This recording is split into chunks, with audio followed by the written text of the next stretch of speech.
Sí, te adoramos, te damos gracias, maravilloso Rey.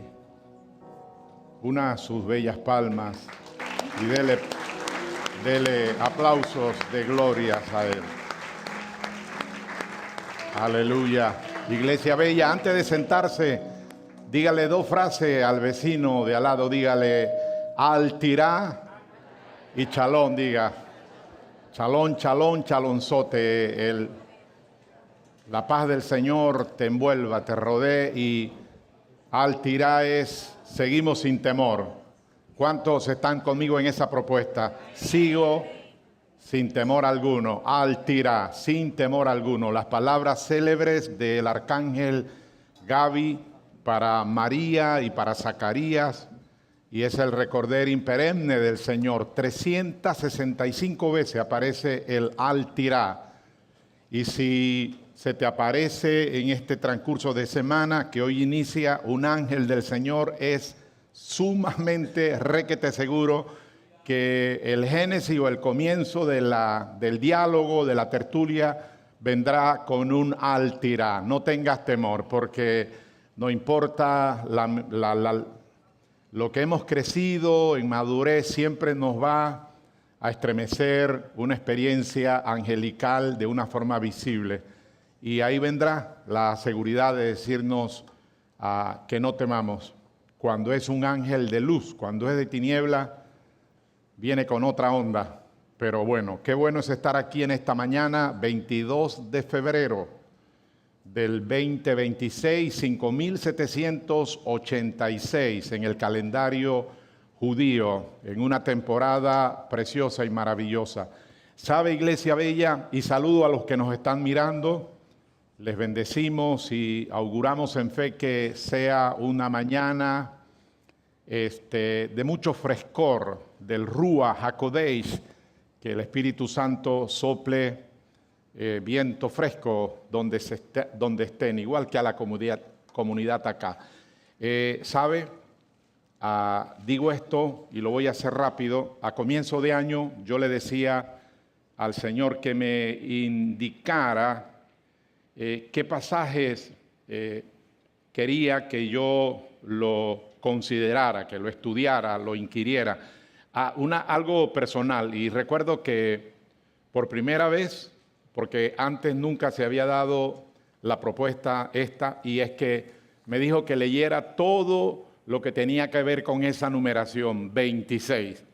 Y fue todo un desafío y tremendo. Me ha bendecido el Salmo 126, Deuteronomios 26, Isaías 26, en fin, qué interesante detalle, porque me di a la tarea de estudiarlo e inquirir y fue de mucho provecho.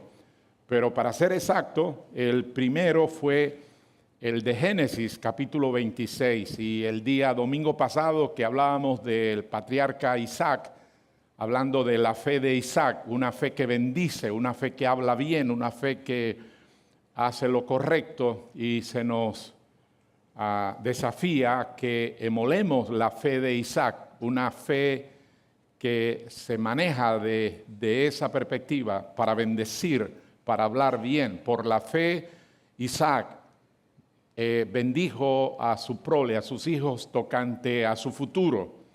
Y es lo único que dice Hebreos 11 en referente a Isaac. De esos 40 capítulos, versículos, debo decir, solamente hay uno para Isaac, pero es muy noble, es muy lindo, es muy tierno.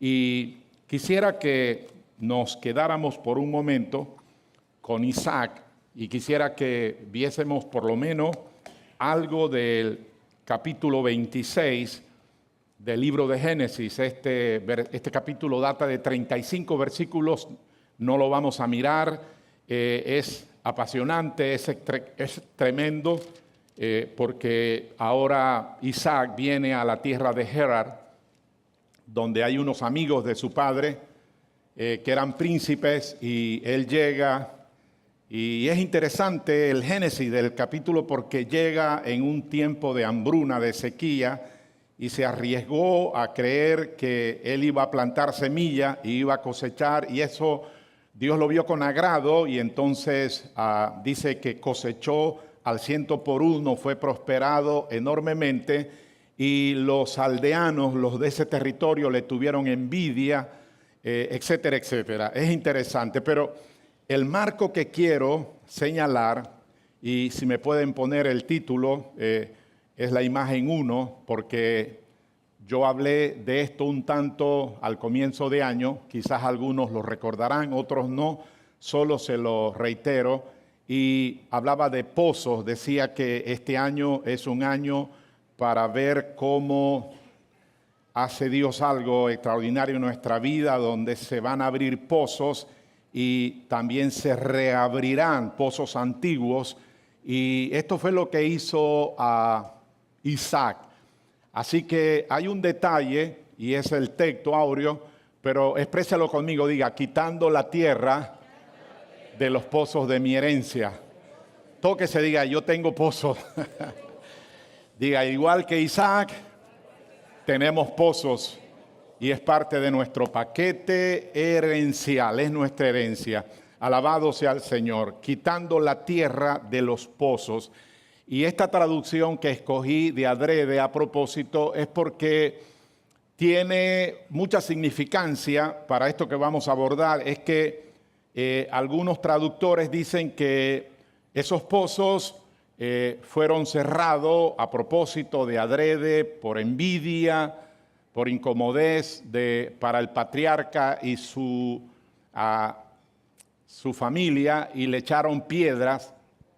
Obviamente creo que sí, algo tuvo que ver con echarle piedra. Eran pozos muy profundos para extraer agua viva, agua fresca, agua potable. Pero esta traducción para mí es significante porque habla de tierra. Por eso el título, quitando la tierra de los pozos de la herencia. Y el texto que nos va a ocupar es el 15 de Génesis 26 en la traducción LBLA. Y vamos a ver cómo reza esta escritura. Dice, porque acuérdense que ya viene el recuento, yo salté al verso 15 y el verso 15 da comienzo a un nuevo abordaje, y todos los pozos, dice acá Reina Valera, esta traducción dice, así que los filisteos taparon con tierra todos los pozos de Isaac. Eran los pozos que habían cavado los siervos de su padre Abraham. Reitero, así que los filisteos, diga, los filisteos. Ajá, mire a la hermana y el hermano, dígale, cuidado con los filisteos. Taparon con tierra los pozos de Isaac. Diga, y si no jugamos vivo, le van a echar tierra, tierrita, tierrota. Eran los pozos que habían cavado los siervos de su padre Abraham. Muy bien, empezamos.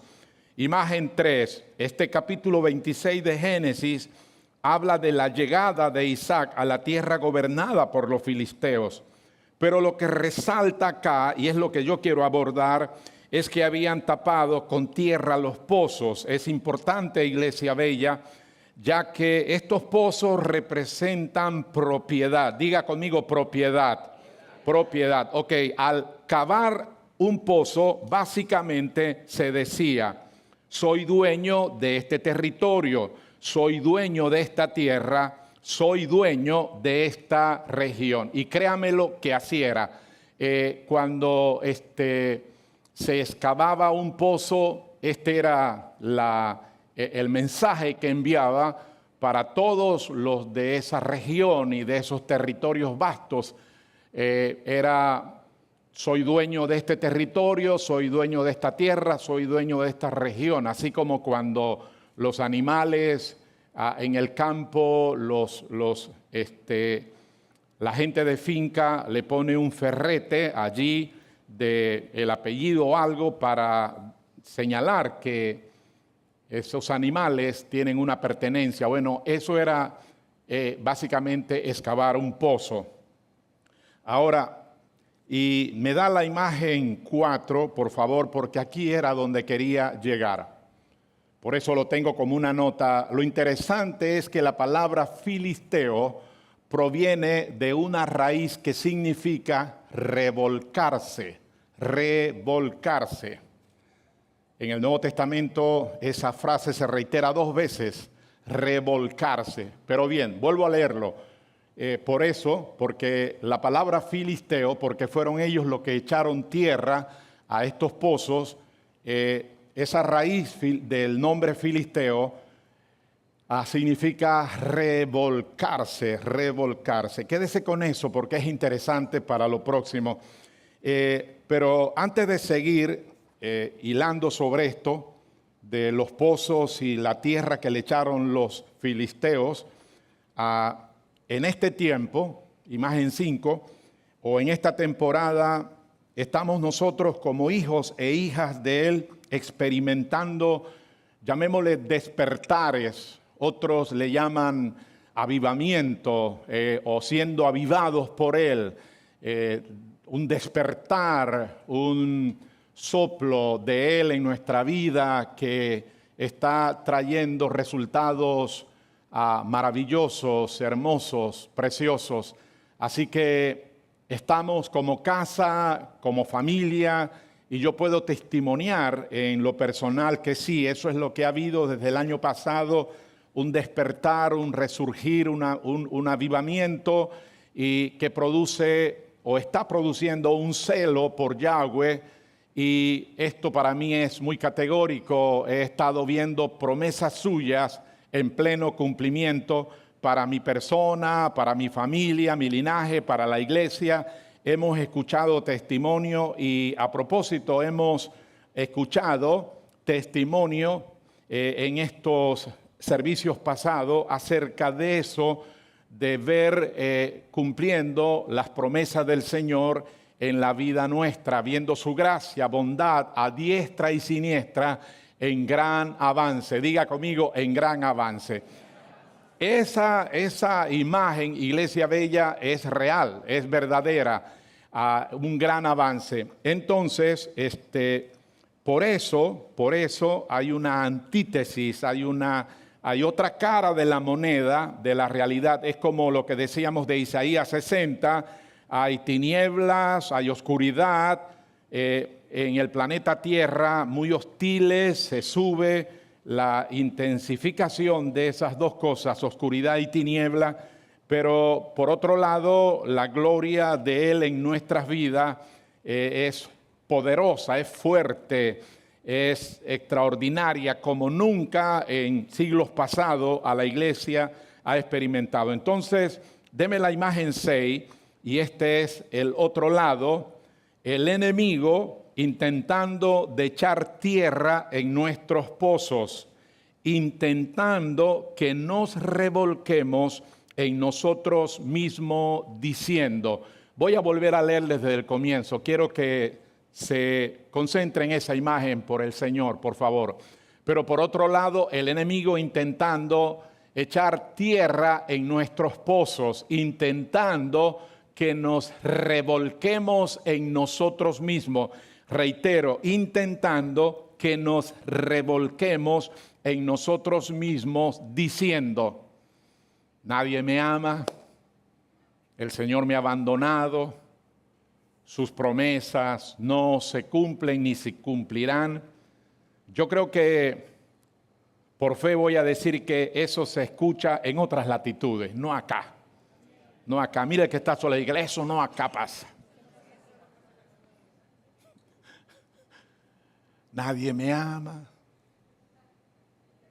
¿Viste? Nadie te ama. ¿Viste que el Señor te ha abandonado? ¿Dónde están las promesas? Puro cuento de camino, etcétera, etcétera. Y detrás de eso está la perversa voz tras bastidores del inicuo a Satanás. Y cosas como esta. Entonces, Iglesia Bella, es importante porque si no tenemos cuidado, nos vamos a envolver en esa miasma, en ese lodo, porque si usted le echa líquido a la tierra, va a generar el término que acabamos de señalar de filisteo. regréselo para recordárselo, lo que significa ahí está revolcarse, revolcarse.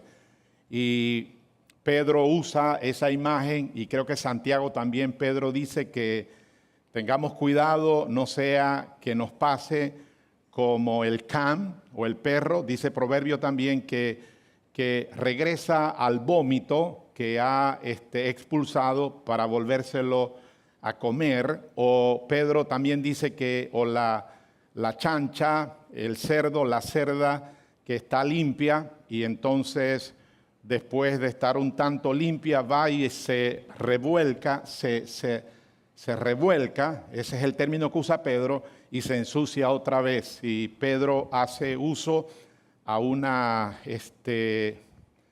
eso pertenece a la cultura griega.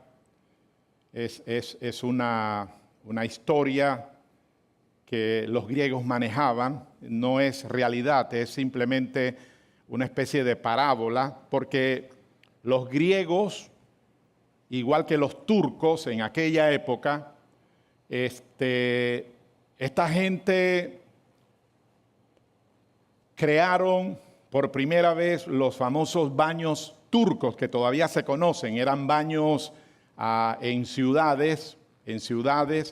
Ellos tuvieron esa distinción de crear baños públicos donde iban mujeres y donde estaban los varones. Hasta el día de hoy en muchas ciudades todavía eso se da. Y la figura es de que hay una cerda, una cerdita que estaba por allí cerca de estos baños públicos donde iban las damas de cierto abolengo. Bueno, no tanto de abolengo, porque las de abolengo tenían sus baños calientes, termales, en sus propias haciendas o casas. Así que para el que podía. Así que esta cerdita se quedaba mirando a las mujeres que entraban y se bañaban y venían bien pintadas, bien salameras, con su carterita y allí fresca, lozana. Era parte del garbo de la cultura griega. Entonces la sátira, porque es una sátira, dice que la cerdita un buen día dijo: me voy a hacer lo mismo yo, y se metió a los baños estos griegos, se duchó, se puso guapa, se puso su carterita, sus tacones altos y sus cosas, y salió la cerdita con ese donaire y esa belleza. Y todo el mundo la distinguía, la cerdita, esta dama, mira, tan blanca, qué piel tan hermosa. Y ella salió allí y algunos chanchitos la piropeaban. ¡Guau! Entonces, pero avanzó por la calle abajo y de pronto ve un lodazal. ¿Y usted qué cree que pasó? Dejó el glamour y se enredó ahí, se ensució. Y Pedro lo que quería decir es lo siguiente: que usted no puede aparentar lo que no es. Si Jesucristo no ha sido una realidad existencial en su vida, nada ha cambiado. La religión es algo que es por fuera, que manifiesta algo que realmente no es, pero tarde que temprano saldrá a la luz la realidad de quién es. Entonces, por eso el Señor le dice a este anciano Nicodemo: Nicodemo, tienes que nacer de nuevo, del agua y del Espíritu. No importa lo como eres, los fariseos, los saduceos, lo perfecto que seas, si no cambias de adentro, si no naces de adentro, la cosa seguirá. Así que esa era la idea. Entonces la cerdita le pasaba eso, la religión hace eso, por eso es que hay tantos escándalos. Y van a seguir suscitándose los escándalos, y lamento y odio decirle que no solamente en este frente de esta religión, no, en todas, por acá, por allá, y uno se queda anonadado porque cuando Jesucristo es una experiencia en nuestra vida y de adentro hacia afuera Él nos cambia, entonces sí podemos garantizar la propuesta de ser nacido del agua y del Espíritu. ¿Me sigue acá?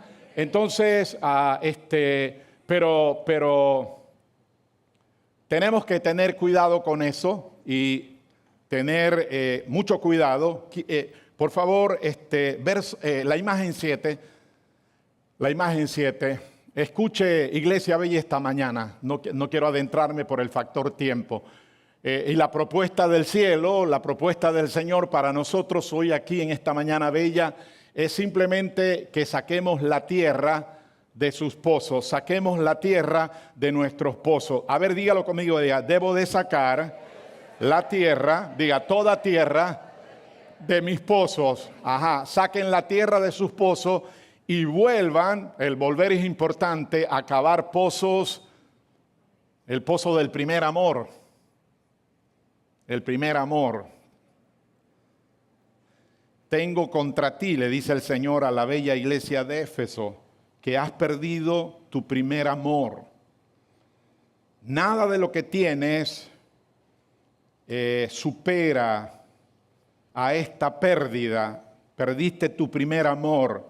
Y le dice el Señor, y es importante que lo arregles, que lo corrijas, porque si no, vendré y quitaré el candelabro, quitaré la bendición mía sobre tu vida, y es la parte donde Él los arrenga a la iglesia noble y bella de Éfeso.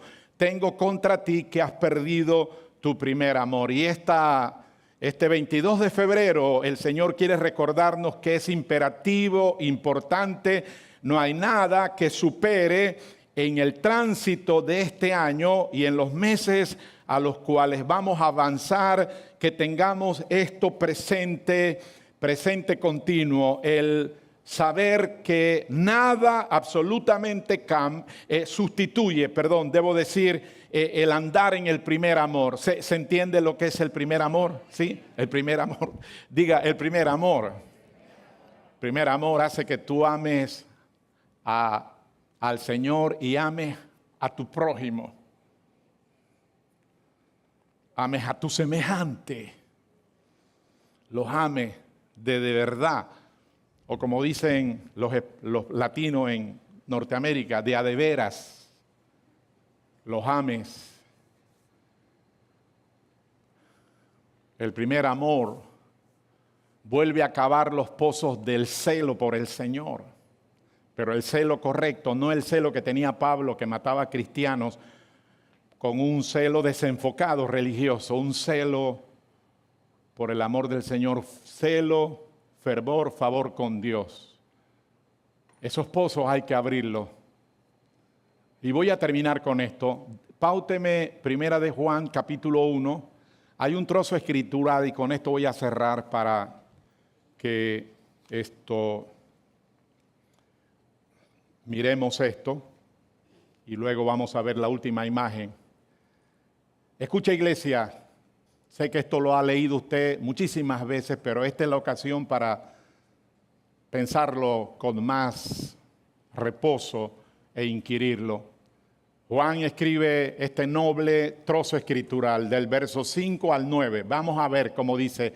Este es el mensaje que hemos oído de Él, de Jesucristo, y os anunciamos, : Dios es luz. Diga conmigo, Dios es luz. Dice, y no hay ninguna tiniebla en Él. Dios es luz y no hay ninguna tiniebla en Él. Sigamos el cursor, verso 6. Y aquí empieza, para hilarlo fino, si decimos que tenemos comunión con Él. Si decimos que tenemos comunión con Él, y andamos en tinieblas, mentimos y no practicamos la verdad. Anímese conmigo y vamos a leerlo en voz audible, todos a la cuenta de 3. 2, 3, diga. Y si decimos que tenemos comunión con Él y andamos en tiniebla, mentimos y no practicamos la verdad. Déjeme enfatizar la frase, y andamos en tiniebla. Quédese con eso, y andamos en tiniebla. Vámonos al 7, que es hermoso y es el mío. Dice, pero si andamos en luz como Él está en luz. Diga, yo ando en luz. Si andamos en luz como Él está en luz. ¿Cuántos pueden levantar su mano y que, pastor, yo ando en luz? No sé usted, pastor, pero yo ando en luz. Tenemos comunión y creo que esta es una de las señales más insignes, la señal más certera y objetiva de que andamos en luz. Es que tenemos comunión unos con otros. Si usted tiene una situación ahí intrincada, una situación ahí incómoda, molesta, y le cuesta el poder relacionarse, el poder tener coinonía con su prójimo, con su hermano, con los de su familia, de su casa, usted observa que viene ese alguien o esa alguien, usted inmediatamente, como decían en el siglo pasado, chifea el tac, o sea, se hace para acá, está en la reunión, pero usted es muy estratégica o estratégico para esto. Le quiero advertir algo. Si andamos en luz como Él está en luz, aquí está la señal insigne. Tenemos comunión unos con otros. Repítalo conmigo, diga, tengo comunión con mi prójimo, unos con otros. Dice, y la sangre de Jesucristo, su Hijo, nos limpia de todo pecado. Extraordinario. Tenemos comunión unos con otros. Esa es la señal, porque engañoso es el corazón sobre todas las cosas y es perverso. ¿Quién lo conocerá? No os engañéis, Dios no puede ser burlado. Entonces, para testimoniar de que yo ando en luz, la palabra no se equivoca y me da eso, una señal certera de que yo me mantengo en comunión con mi prójimo. Ando en comunión con mi prójimo, con mi hermana, etcétera, etcétera. Entonces, ocurre el fenómeno extraordinario que sigue después de la coma. Y la sangre de Jesucristo, el justo, nos limpia de todo pecado. Vocelo conmigo, diga, y la sangre de Jesucristo, su Hijo, nos limpia de todo pecado. ¿Cuánto dicen amén? Vamos a leer rápido el 8, el 9. Vamos ahí, dice, si decimos que no tenemos pecado, y es un énfasis ahí en ese trozo, si decimos que no tenemos pecado, nos engañamos a nosotros mismos y la verdad no está en nosotros. Vámonos al 9. Dice, ¿qué más dice? O ahí termina. Ahí termina. Ok, no. Falta el 9. Si confesamos nuestro pecado, Él es fiel y justo para perdonar nuestros pecados y limpiarnos de toda maldad. Observe el detalle. Juan es enfático a reiterar lo alusivo al pecado en nuestra vida, pero dice que Él es fiel. Él es justo para perdonar nuestros pecados y limpiarnos de toda maldad. Vamos a terminar en el 10 y ahí cerramos.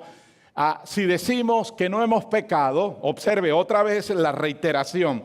Todo con respecto al pecado. Si decimos que no hemos pecado, le hacemos a Él mentiroso y la palabra no está en nosotros. Entonces, permítame rápidamente explicar este trozo escritural. Regrese al 7, por favor. Y 6, vámonos al 6 y luego al 7. Aquí está, si decimos que tenemos comunión unos con otros,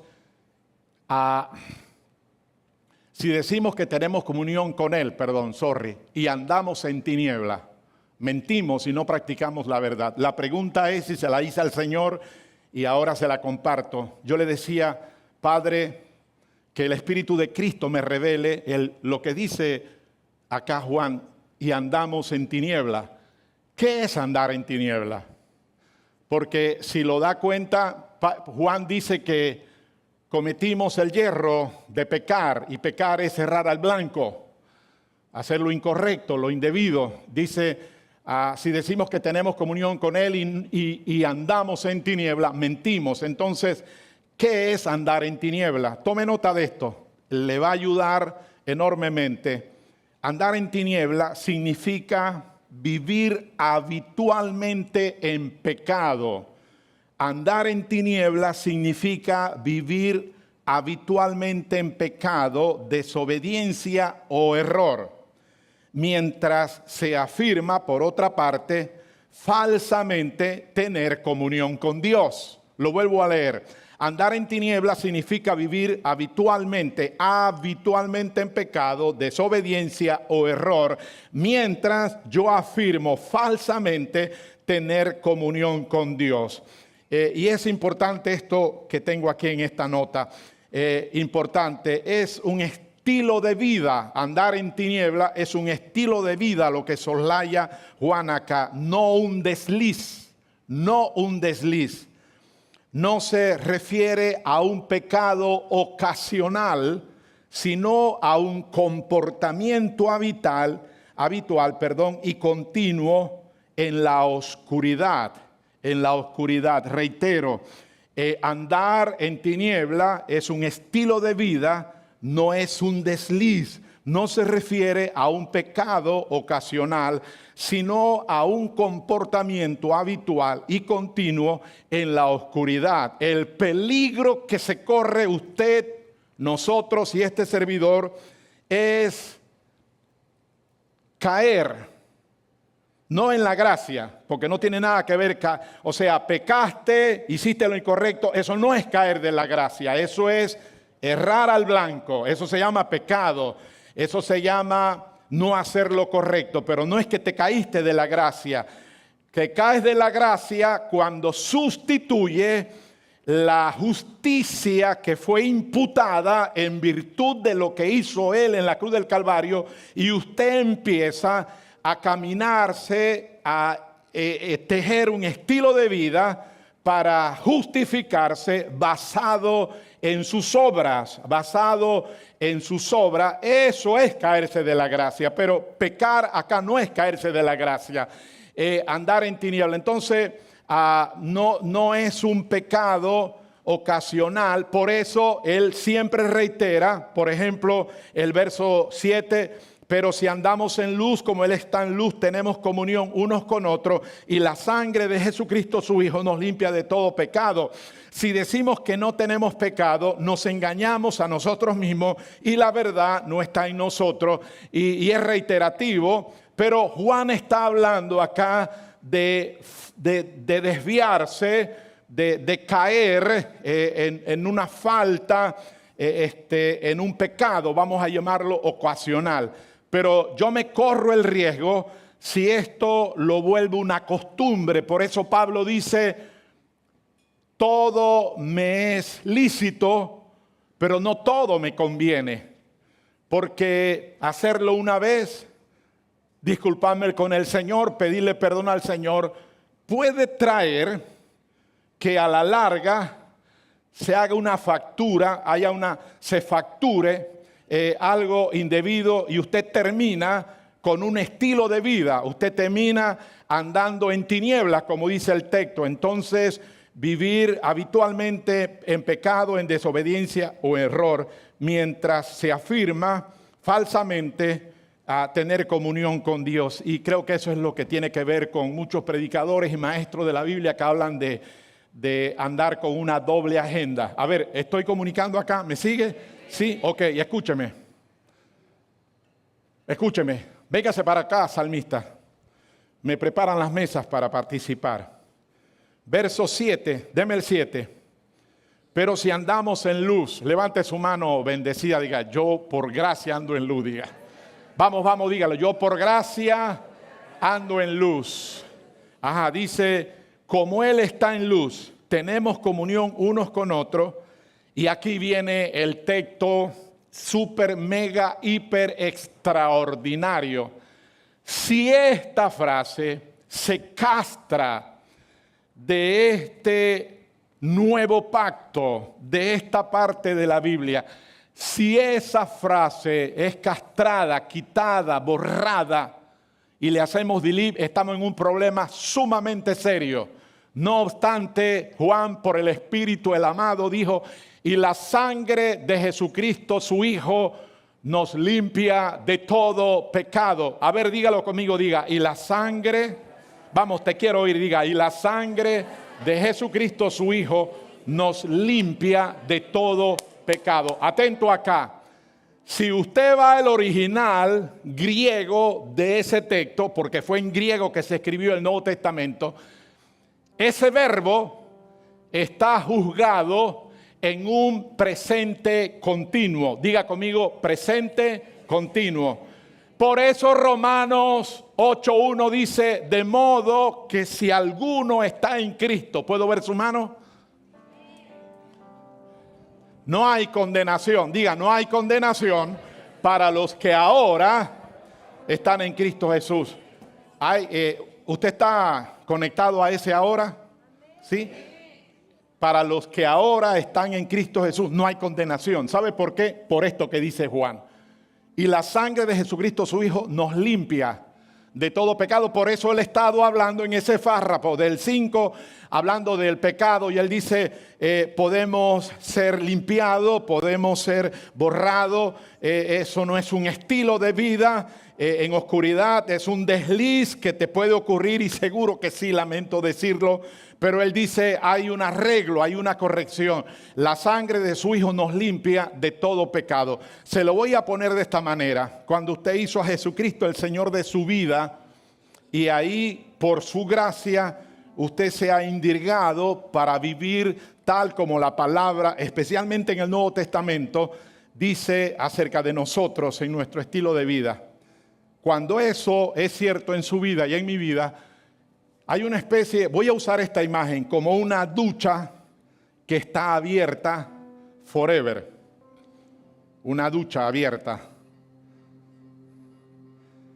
Está constantemente abierta. Y cuando yo lo veo, ese texto, y cuando me voló la cabeza, hizo una implosión. Esto, si yo lo hubiera sabido desde que empecé en el pastorado, en la vida de fe en los años 70, hubiera sido extraordinario, pero no. Le plugo a Dios revelármelo hace unos años atrás, bastantes años atrás, que la sangre del Señor es una ducha abierta perennemente para depurar, para limpiar todo lodo, toda suciedad. O sea que esto es tan extraordinario y esto contradice los parámetros de la religión. Si andamos en luz, como Él en luz, y tenemos comunión, nos amamos los unos a los otros, la sangre de Jesucristo el justo estará ahí siempre para traer limpieza, lavarnos. Deme la imagen última y oramos. La 9, por favor. ¿Qué es suciedad? Pastor, ¿qué es suciedad? Dígame, pastor, ¿qué es suciedad? Ajá. Son mentalidades.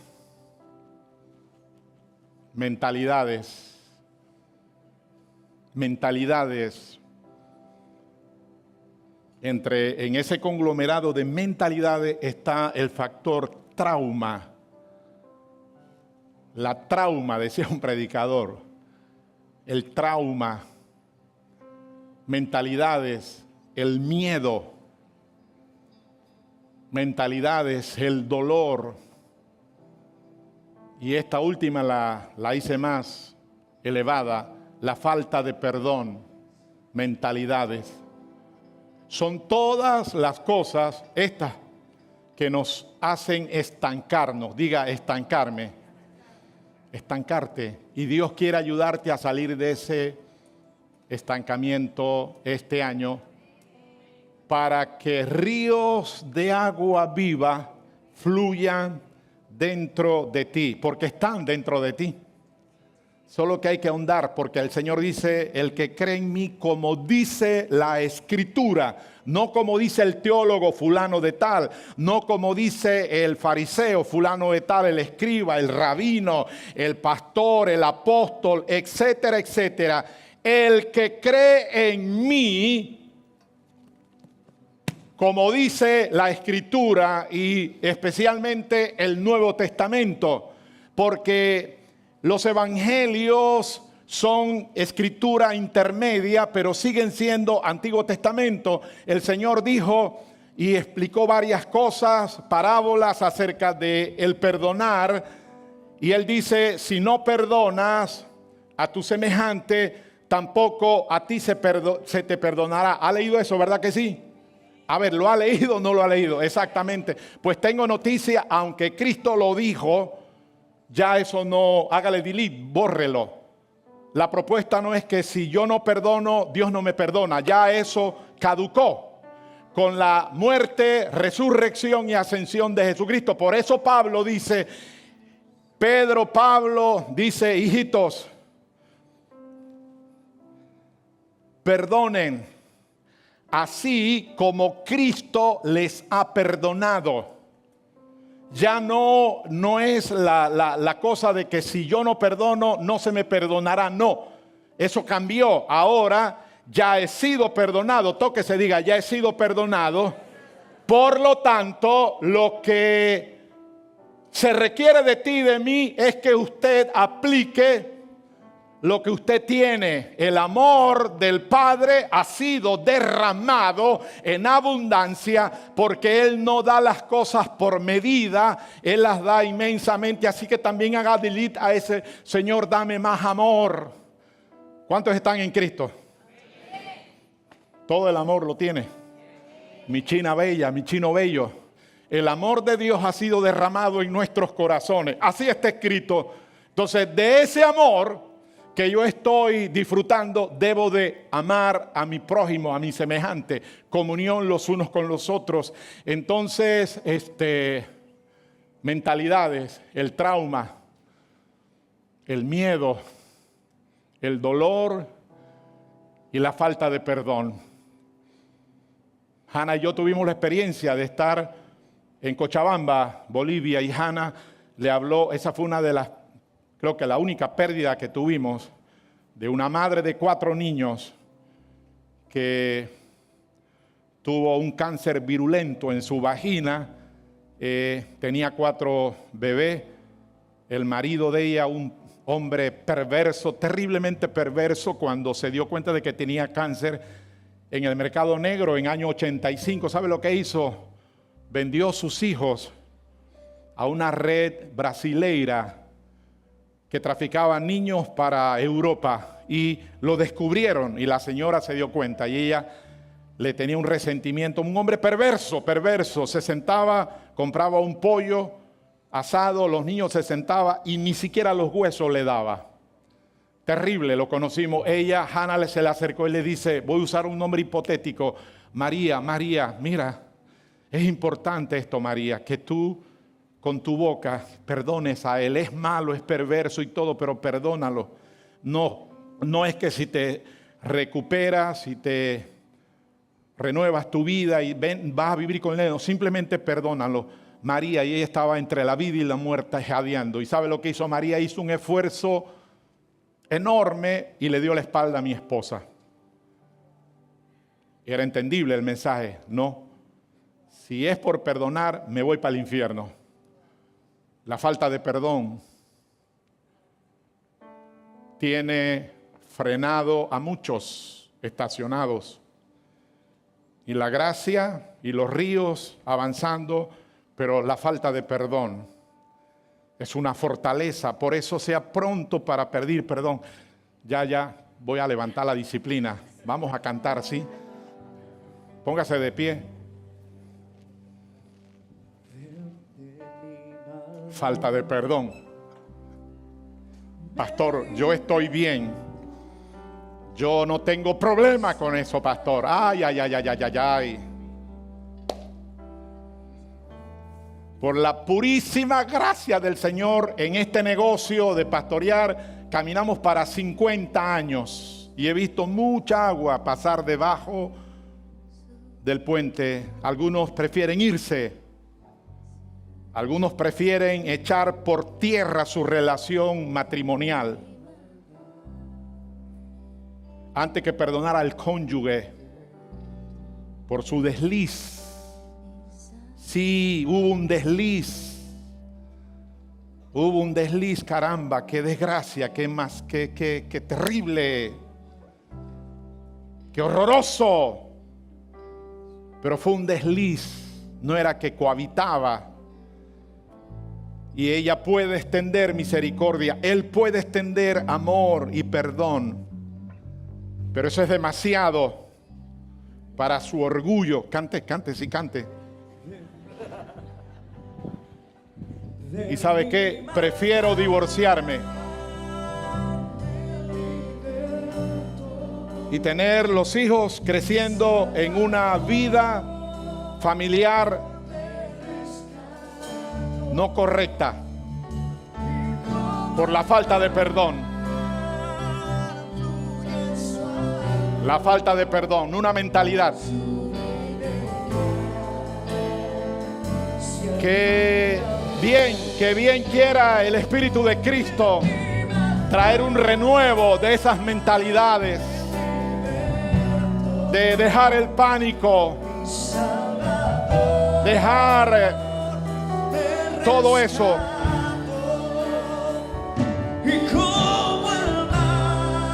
Adoremos a Él, que el trauma se vaya.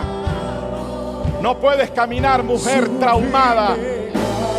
Hoy Jesucristo quiere restaurarte, sanarte de esa suciedad, porque la suciedad son mentalidades. Adoramos a Él. El dolor. Hoy el Señor quiere sanar todo dolor, que solo te queden las heridas, te queden la señal, pero ya no hay dolor. Falta de perdón. Quiero que venga a recibir los elementos. Iglesia bella, amada, el Rey de Gloria esta mañana quiere ayudarnos a salir de ese estancamiento para que los ríos de agua viva fluyan. Ríos, el que cree en mí, como dice la Escritura, de su interior fluirán. Ahí están los ríos. Así que quítale la tierra, quitemos la tierra y expongámonos a su divina gracia y dejemos que su maravilloso río fluya. Alabado sea Dios. Careta porro shamarama. Regrese y adórele.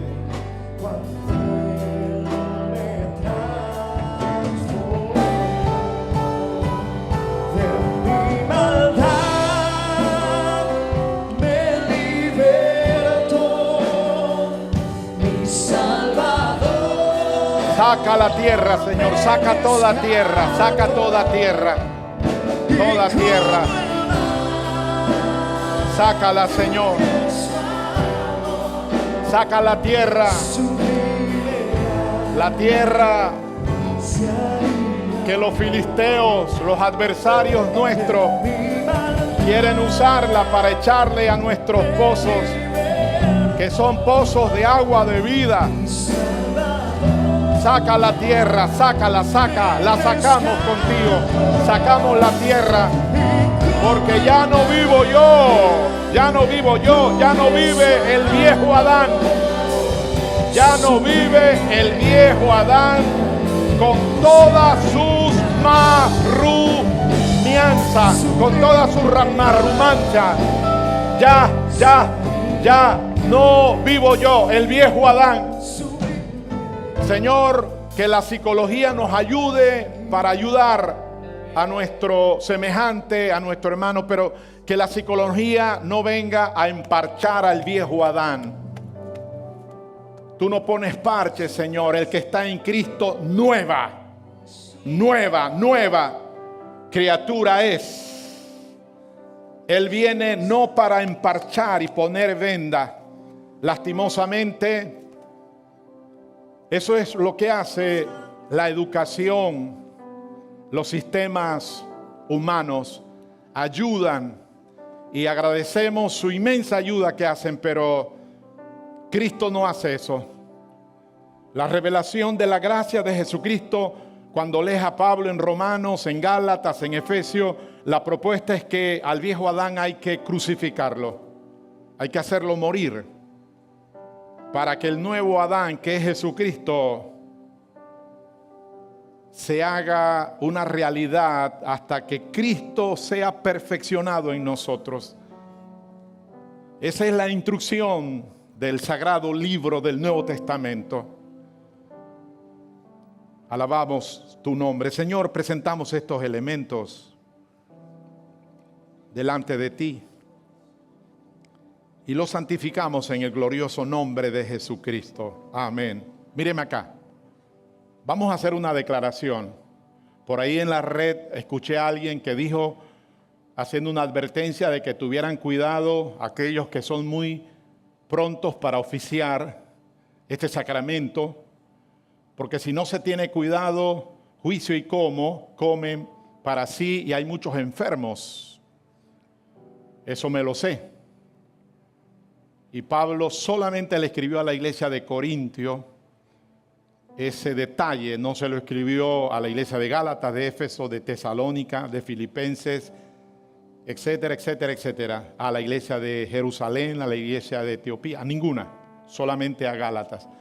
La provincia de Acaya era una sociedad griega bajo la bota romana, un puerto mediterráneo, y ahí había una deidad pagana, la diosa, la reina del cielo, ahí la adoraban, y en el templo donde ella estaba habían sacerdotisas que no eran otra cosa sino prostitutas, que cualquiera iba y le daba X cantidad de dinero y tenían sexo con estas prostitutas, pero era más que ir a un antro como hoy se hace y hay muchos, sino que había algo más particular y era que al tener sexo con estas prostitutas, que eran una especie de sacerdotisas, para ellos estaban teniendo sexo físico, pero en una señalización, en adoración a la diosa del cielo.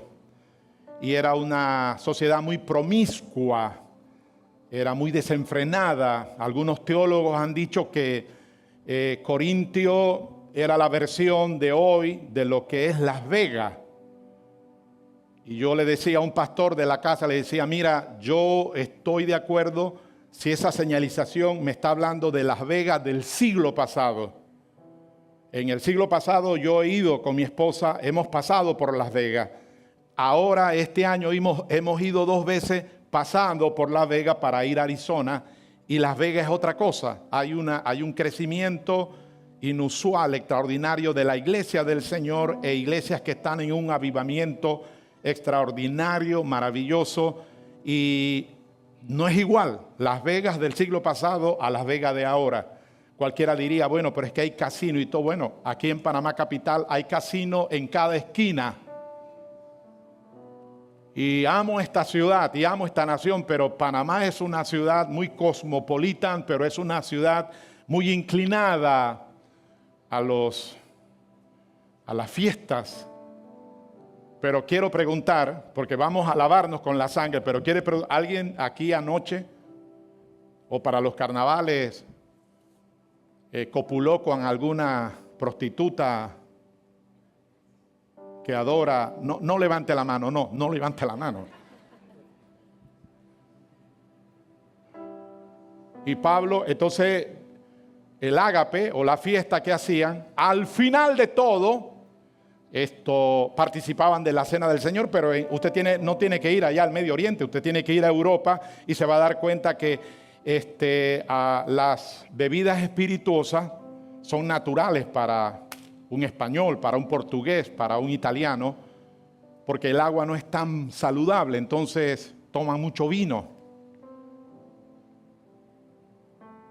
Pero si hemos fallado, dice, abogados tenemos para con el Padre y su sangre nos limpia de todo pecado. Entonces, no se deje vacilar por el enemigo. Usted no va a enfermar, ni mucho menos va a partir precozmente a la eternidad. No, usted va es a fortalecerse, usted va a renovarse, a vigorarse, a ponerse en más vigor espiritual al participar de la cena del Señor. Por eso levante la oblea, diga: Señor Jesucristo, al participar de estos dos elementos, yo creo que la sangre derramada en aquella tarde en las afueras de Jerusalén es eterna, no pierde su vigor, no se ha secado. Tu sangre es eterna, es regia y es efectiva. Diga: una sola gota de tu sangre tiene el poder, diga, trascendental, de limpiar, de purificar toda falta, todo yerro, todo pecado que yo haya cometido delante de ti. Y diga: y ahora con esa sangre yo me lavo, me limpio con el agua y la sangre que brotó de tu costado penetrado por aquella lanza. Tu sangre y tu agua. Diga: gracias, Señor, por el perdón de mis pecados. Gracias, Señor, porque al comer este elemento yo creo que estoy comiendo tu cuerpo. Y tu cuerpo es la mejor comida de todos los universos. Y al hacerlo creo que soy tocado poderosamente por la vida increada, la vida Zoe, diga, y el poder de la resurrección se activa en cada órgano, en cada glándula, en cada célula, en cada átomo de todo mi ser. Diga: así lo creo porque tú lo dijiste. Amén. Participe ahora. Thank you, Lord. Levante esa mano que le quedó libre. Diga: gracias, Señor. Gracias, Señor. Toque su cabeza, toque alguna parte de su cuerpo y diga: gracias, Señor. Tengo una columna vertebral sana. Mis huesos son sanos, mis órganos son sanos. Gracias, Señor. Los órganos viriles de los varones, los órganos sexuales de las damas, sus pechos, cada parte de ellas son sanas. Out, fuera. Toda célula cancerígena, out, fuera, fuera, fuera. Se renuevan nuestras preciosas órganos. Gracias, dígale gracias, gracias, Señor. Y al terminar dice, tomó la copa y dijo: esta es mi sangre del nuevo pacto. Esta es la sangre del nuevo pacto que por ustedes se derrama para remisión, condonación, delete de todos vuestros pecados. Esta copa es la sangre del nuevo pacto. Ahí da inicio, repunta el nuevo pacto en esa declaración la noche del jueves. Fue apresado y llevado a casa del gobernador Poncio Pilato.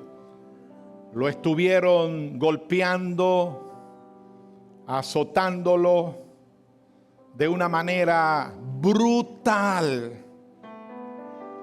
Y en la mañana de aquel viernes lo sacaron y vino el Vía Crucis, atravesó la ciudad de Jerusalén y fue a las partes de afuera del monte de la Calavera o el Gólgota, como quiera llamarlo, y ahí fue crucificado. Ahí lo pusieron en el madero desde las 9 de la mañana hasta las 3 de la tarde. A las 9 de la mañana en el templo se sacrificaba el primer cordero, el primer animal. El sacerdote con su equipo de levitas derramaba la sangre y a las 3 de la tarde se sacrificaba el segundo. Así que Cristo fue el sustituto del primero y del último. Y aquella tarde Juan dice que oyó cuando él dijo Tetelestai, Agónico Señor, consumado se consumó. Al que no conoció pecado, por nosotros Yahweh, el gran yo soy, el Olán, lo hizo pecado, para que nosotros por medio de él viniésemos a hacer la justicia divina de Dios aquí en la tierra en Cristo Jesús. Qué fabuloso, qué extraordinario, qué regio. No hay palabras para agradecer. Por eso levante la copa. Diga gracias Señor. Gracias, Señor. Porque como Pablo dijo, por fe yo lo creo. Esta copa es copa de mi bendición. Gracias por la bendición. Al participar, te doy gracias por esa sangre que Juan en el Apocalipsis dijo que por medio de ella hemos vencido al maligno. Gracias Señor. Diga, es una maravillosa experiencia de intimidad y de comunión con mis hermanos, de participar de este sacramento. En tu nombre, Señor Jesucristo. Vamos, hágalo.